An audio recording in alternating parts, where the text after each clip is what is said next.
En Indy 2, Indy 3, indianer. 4, Indy 5, Indy 6, indianer. 7, Indy 8, Indy 9, indianer. 10 indianerbørn. De hoppede ud i båden. 에거서 크리스티 그리고 아무도 없었다. 제11장. 롬바드는 새벽에 잠이 깨는 습관이 있었다. 그는 그날 아침에도 일찍 잠이 깼다. 그는 팔꿈치로 몸을 지탱하고는 귀를 기울였다. 바람이 조금 수그러진 것 같기는 했으나 아직까지 불고 있었다. 하지만 빗소리는 들리지 않았다. 8시쯤에 바람이 더욱 세어졌다. 하지만 롬바드는 그 소리를 들을 수 없었다. 그는 다시 잠이 들었기 때문이다. 9시 30분에 롬바드는 침대 끝에 앉아서 시계를 보았다. 시계를 귀에다 대어 보았다. 그리고 그의 특징인 이를 드러내며 늑대 같은 웃음을 지었다. 그는 매우 부드럽게 말했다. 이거 시간이 꽤 지났는데? 9시 35분에 그는 가까이 있는 블로우의 방문을 노크했다. 블로우는 방문을 조심스럽게 열었다. 블로우의 머리는 헝클어져 있었고 그의 눈은 아직도 졸린지 흐리멍덩했다. 롬바드가 말했다. 하루 종일 잘 작정이요? 불안한 빛은 조금도 보이지 않는군. 블로우가 간단하게 말했다. 무슨 일이요? 롬바드가 대답했다. 아무도 당신을 깨우지 않고 차를 날라주지도 않았단 말이요? 지금 몇 시인지 알고 있긴 합니까? 블로우는 등을 돌려서 자기 침대 곁에 있는 시계를 흘끔 쳐다보았다. 그리고는 말했다. 이거 9시 35분 아니야? 내가 이렇게 오래 자다니. 로저스는 어떻게 된 거지? 롬바드가 말했다. 그것은 내가 묻고 싶은 말이오. 그게 무슨 뜻입니까? 블로우가 날카롭게 물었다. 롬바드가 말했다. 로저스가 행방불명이오. 그의 방에도 아무 데도 없다고요. 끓고 있는 냄비도 없고 부엌의 불도 꺼져 있고 말입니다. 블로우가 말했다. 도대체 어디를 갔을까? 섬 어디론가 간 것은 아닐까요? 옷을 입을 때까지만 잠깐만 기다리시오. 다른 사람들은 알고 있겠지요? 롬바드가 고개를 끄덕였다. 그는 모든 사람의 방을 찾아갔다. 암스트롱은 일어나서 옷을 입고 있었다. 워그레이브 판사는 블로우처럼 아직도 자고 있었다. 클레이스는 옷을 입고 있었고 브렌트의 방은 비어 있었다. 몇 사람들이 함께 저택 안을 찾아다녔다. 로저스의 방은 롬바드의 말대로 비어 있었다. 침대에는 잠을 잔 흔적이 있었고 롬바드가 말했다. 맞아요. 그는 일찌감치 일어났던 겁니다. 베라는 낮은 목소리로 말했다. 그가 어딘가에 숨어서 우리를 기다릴 거라고는 생각하지 않으세요? 롬바드가 말했다. 하지만 우리가 모두 대비하면 괜찮소. 그를 발견할 때까지 함께 있으면 돼요. 암스트롱이 말했다. 섬의 어딘가에 틀림없이 있을 거요. 블로우는 옷을 입었지만 면도를 하지 않은 채 일행에 참가했다. 블로우가 입을 열었다. 브렌트 양은 어딜 갔지? 그것도 이상한 일인데? 그들이 아래층으로 내려갔을 때 브렌트가 현관문으로 들어서고 있었다. 그녀는 우비를 입고 있었다. 그녀가 말했다. 파도가 아직 심해요. 오늘도 배가 오는 것은 불가능할 것 같아요. 블로우가 말했다. 당신은 혼자 산책하셨습니까? 그것이 위험하다고 생각하지 않았나요? 브렌트가 말했다. 걱정하지 마세요. 나는 경계를 소홀히 하지 않아요. 블로우가 신음하듯이 말했다. 로저스를 혹시 못 보셨나요? 브렌트의 눈썹이 올라갔다. 로저스? 아니요. 오늘 아침에는 보지 못했는데요. 그런데 왜 그러시죠? 잠시 뒤에 워그레이브 판사가 면도를 하고 옷을 입고는 아래층으로 내려왔다. 그는 식당 문을 열어보고는 말했다. 오, 벌써 아침 준비가 되어 있군. 롬바드가 말했다. 그것은 어젯밤에 준비해 놓은 겁니다. 그들은 식당 안으로 들어갔다. 접시며 포크, 나이프, 그리고 컵들이 가지런히 정돈되어 있었다. 커피포트도 준비되어 있었다. 베라는 먼저 인디언 인형부터 살펴보았다. 그녀는 판사의 팔을 움켜쥐고는 외쳤다. 저 인디언 인형, 저걸 좀 보세요. 식탁 위에는 인디언 인형이 6개밖에 없었다. 챕터 2. 로저스의 시체는 곧 발견되었다. 그의 시체는 마당 저쪽 편에 있는 작은 세탁장 안에 있었다. 그는 거기에서 부엌에 불을 피우는 데 사용할 장작을 패고 있었던 것 같았다. 작은 도끼가 그의 손에 쥐어져 있었다. 그리고 커다란 도끼가 문 옆에 세워져 있었다.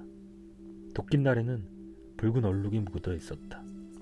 로저스는 그것으로 뒤통수를 얻어맞은 것이다. 챕터 3. 아주 분명합니다. 암스트롱이 말했다. 범인은 몰래 등 뒤로 다가가서는 로저스가 허리를 굽히고 있을 때 그의 뒤통수를 내려친 겁니다. 블로어는 바쁘게 도끼와 부엌에서 가져온 듯한 밀가루채를 조사하고 있었다. 워그레이브 판사가 물었다.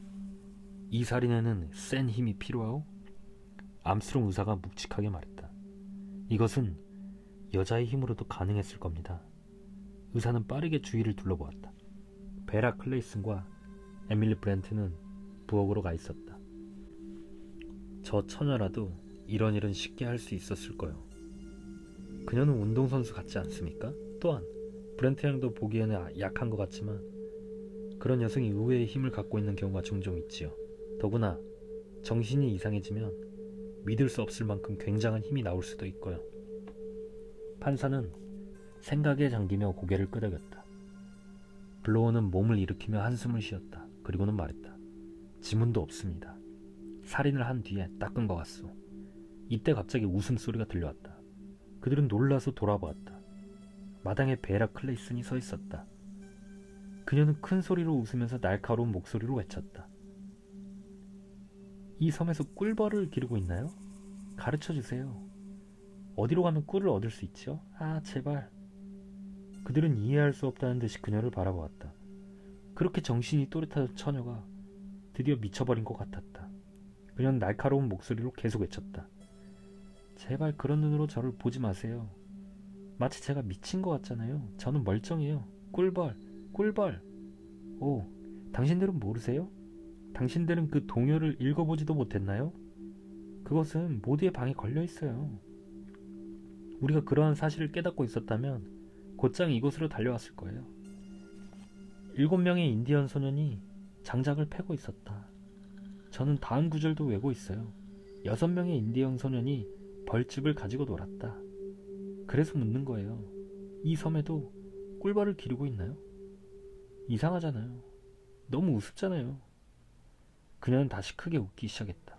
그때 암스트롱 의사가 그녀에게 다가가서 그녀의 뺨을 때렸다. 그녀는 숨을 몰아쉬고는 침을 삼켰다. 그리고는 잠시 움직이지 않고 서 있다가 말했다. 고마워요. 이젠 괜찮아요. 그녀의 목소리는 가라앉아 있었다. 그녀는 돌아가서 마당으로 가로질러 부엌으로 들어가면서 말했다. 브렌트 양과 제가 아침 식사를 준비하겠어요. 불을 피워야 하니까 장작 좀 날라다 주시겠어요? 그녀의 뺨은 의사의 손바닥 자국으로 붉게 물들어 있었다. 그녀가 부엌으로 들어갔을 때 블로우가 말했다. 아주 훌륭한 치료였어, 의사 선생. 암스트롱은 대수롭지 않다는 듯이 말했다.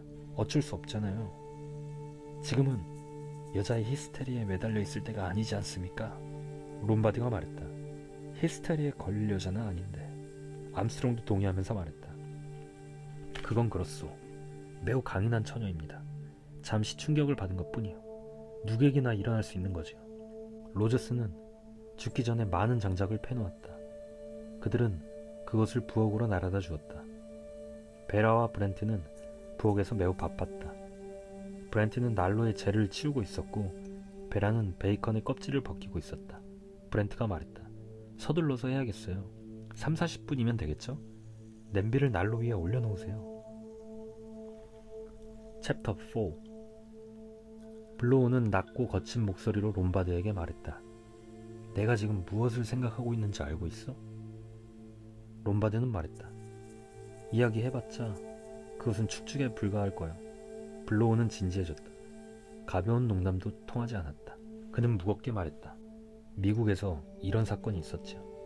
노인 부부가 도끼로 살해된 사건입니다. 그 집에는 그들 말고는 딸과 가정부밖에 없었어요. 가정부는 그런 짓을 하지 않았다는 것이 증명되었고요. 딸은 신앙심이 깊은 중년의 독신녀였습니다. 따라서 그녀가 그런 짓을 했다고는 생각할 수 없는 거지요. 결국 증거가 없었기 때문에 그녀는 무죄가 되었습니다.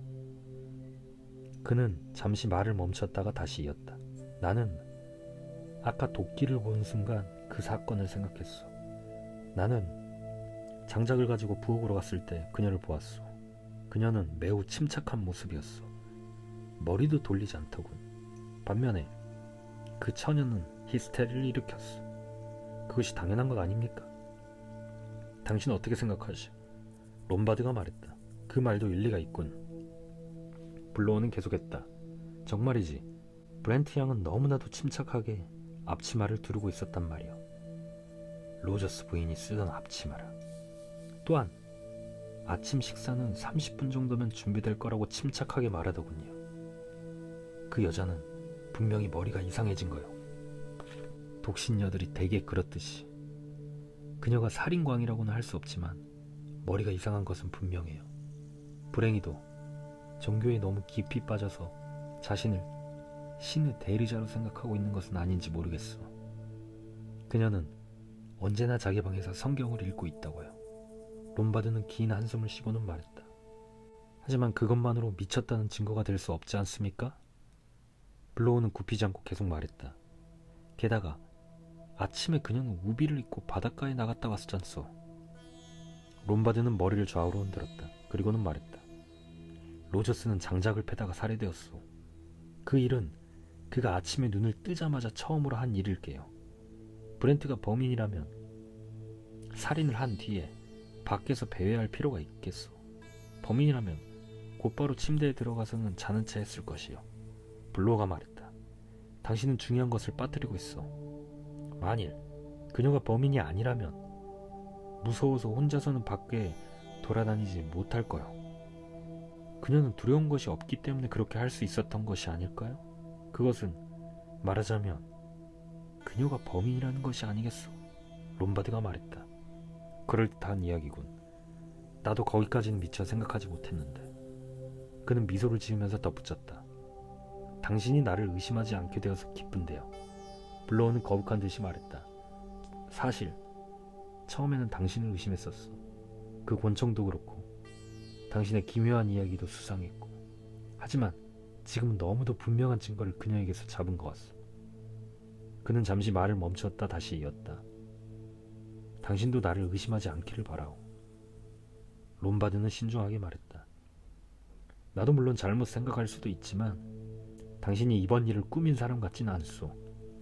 만일 당신이 범인이라면 당신은 정말 훌륭한 배우요. 나는 당신에게 크게 감탄할 겁니다. 그는 목소리를 낮추고 말했다.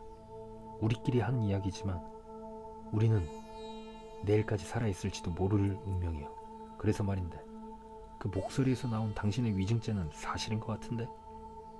블로어는 불안하게 발을 움직이면서 망설이다가 말했다.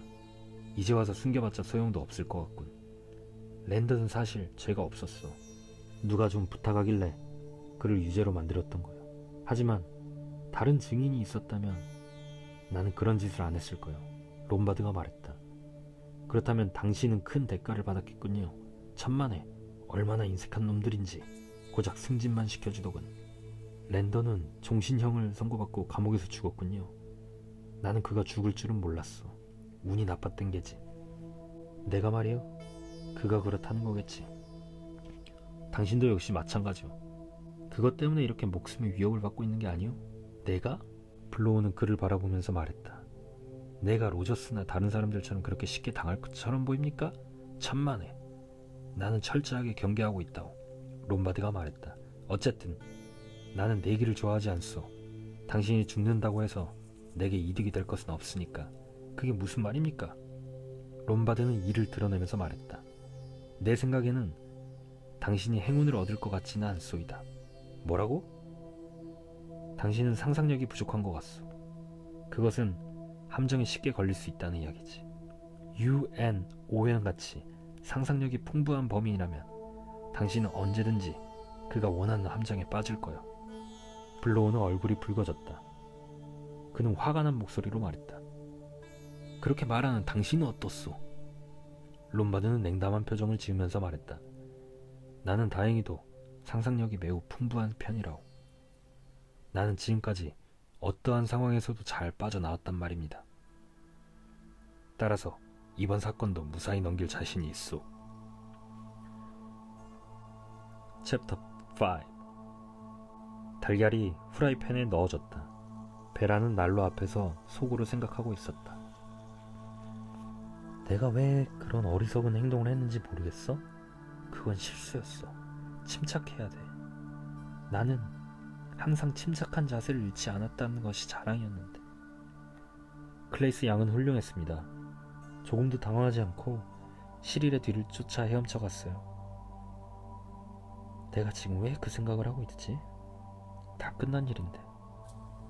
시릴은 그녀가 바위에 닿기도 전에 모습이 사라졌다. 그녀는 조류가 자기를 바다 바깥쪽으로 밀어내고 있다는 것을 알았다. 그녀는 조류에 몸을 맡기고는 침착하게 물 위에 떠 있었다. 배가 구조하러 올 때까지. 사람들은 그녀의 용기와 침착성을 칭찬했다. 하지만 휴고만은 달랐다. 그는 말없이 그녀를 바라볼 뿐이었다. 휴고를 생각하면 지금도 가슴이 아프다. 그는 지금 어디에 있을까?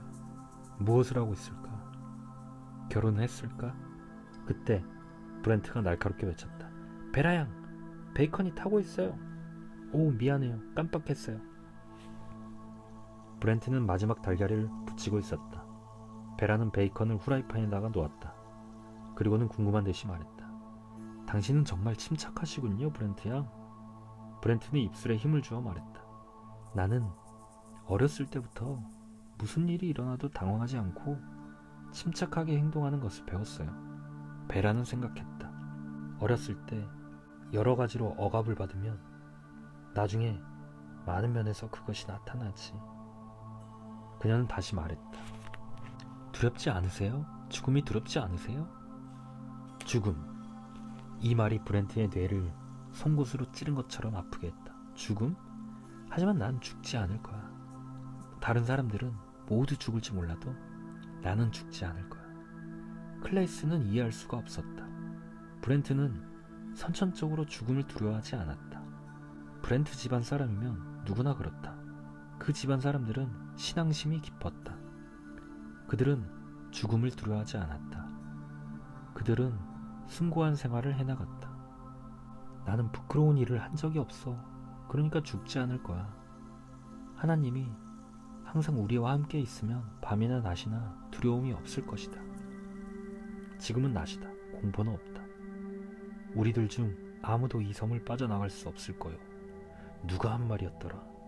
그것은 메카서 장군의 말이었다. 그는 죽음을 두려워하는 것 같지 않았다. 그는 오히려 바라고 있었는지도 모른다. 끔찍한 일이야. 그런 생각을 해서는 안 돼. 어떤 사람들은 죽음을 아무렇지 않게 생각해서 스스로 목숨을 끊는 경우도 있다. 비어트리스 테일러. 어젯밤에 그녀는 비어트리스의 꿈을 꾸었다. 꿈에서 그녀가 창문을 두드리며 안으로 들여다보내달라고 애원하고 있었다. 하지만 브렌트는 그녀를 들어오게 하고 싶지 않았다. 왜냐면 그녀가 들어오면 무서운 일이 일어날 것만 같았다. 에밀리 브렌트는 문득 정신을 차렸다. 베라가 이상하다는 듯이 그녀를 쳐다보고 있었다. 그녀는 간단하게 말했다. 모두 준비되었죠? 아침 식사를 할 수 있도록 식탁에 차려놓읍시다. 챕터 6. 아침 식사는 좀 이상한 분위기 속에서 진행되었다. 모든 사람들이 매우 정중하게 상대방을 대했다. 커피를 좀 더 드시겠습니까, 브렌트 양? 클레이슨 양, 햄을 더 드시겠습니까? 베이컨은요? 6명 모두가 겉으로는 아무 일도 없었던 것처럼 행동했다. 하지만 속으로는 갖가지 생각들이 머릿속에서 왔다 갔다 하고 있었다. 다음은 누구일까? 정말 그런 일이 일어날까? 글쎄, 정말 그럴 만한 가치가 있는 것일까? 시간만 있다면. 종교에 깊이 빠졌다면 그것은 큰 문제야. 저 여자를 좀 봐. 하지만 다른 사람들은 믿지 않을걸? 내가 잘못 생각하고 있는지도 모르지. 그것은 미친 짓이야. 모두 미친 것 같아. 나도 미쳐가는 것 같아. 커튼이 사라졌다고? 빨간 비단 커튼이? 알 수 없는 일이야. 나는 그 이유를 모르겠어. 어리석게도 그는 내가 한 말을 모두 믿고 있어. 정말 쉬운 일이었어. 하지만 조심해야 돼. 6개의 인디언 인형, 단지 6개밖에. 오늘 밤에는 몇 개가 될까? 달걀을 더 드실 분은 안 계신가요? 마멀레이드는요? 고마워요. 햄을 더 드릴까요? 6명의 손님들은 아침 식사에서 평상시처럼 행동하고 있었다. 11장